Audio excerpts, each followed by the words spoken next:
कक्षा 8वीं विषय गणित, विषय वस्तु वर्ग और वर्गमूल। आज हम वर्गमूल की अवधारणा को समझेंगे। जिस प्रकार योग की प्रतिलोम अर्थात विपरीत संक्रिया घटाना है और गुणा की विपरीत संक्रिया भाग है, इसी तरह वर्गमूल प्राप्त करना भी वर्ग की प्रतिलोम अर्थात विपरीत संक्रिया है। जैसे 2 का वर्ग 4 होता है, अतः हम कह सकते हैं 4 का वर्गमूल 2 है। इसी प्रकार 3 का वर्ग 9 होता है, अतः 9 का वर्गमूल 3 होगा। आइए अब हम वर्गमूल के संकेत से परिचित होते हैं। वर्गमूल संख्या को इस संकेत के द्वारा प्रदर्शित किया जाता है। वर्गमूल 25 और वर्गमूल 36 को संकेत में इस तरह लिखते हैं।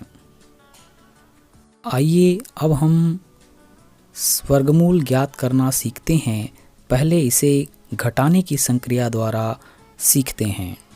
इस प्रक्रिया में किसी संख्या का वर्गमूल ज्ञात करने के लिए उस संख्या को 1 से प्रारंभ करते हुए क्रमागत विषम संख्याओं से तब तक घटाते हैं जब तक शून्य प्राप्त न हो जाए।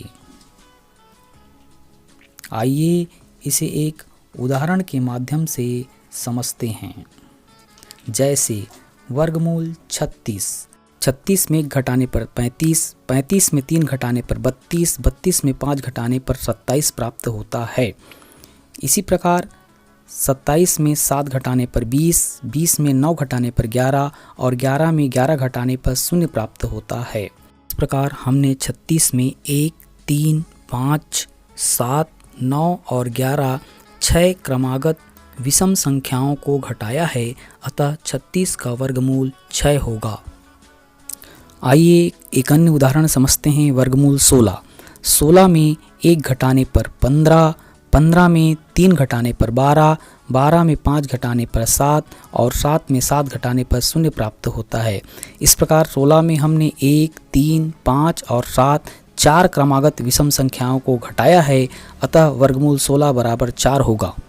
घटाने की प्रक्रिया द्वारा वर्गमूल ज्ञात करना बड़ी संख्याओं के लिए अपेक्षाकृत कठिन होता है, अतः गुणनखंड विधि द्वारा हम वर्गमूल ज्ञात करना सीखते हैं। इसी उदाहरण को लेते हैं।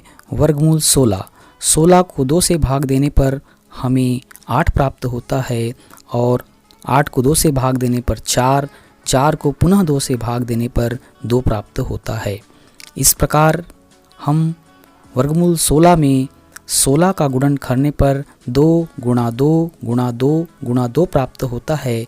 इसमें 2 की 2 बार जोड़ी बनती है और इन दोनों का गुणा करने पर 4 प्राप्त होता है। अतः 16 का वर्गमूल 4 प्राप्त होता है।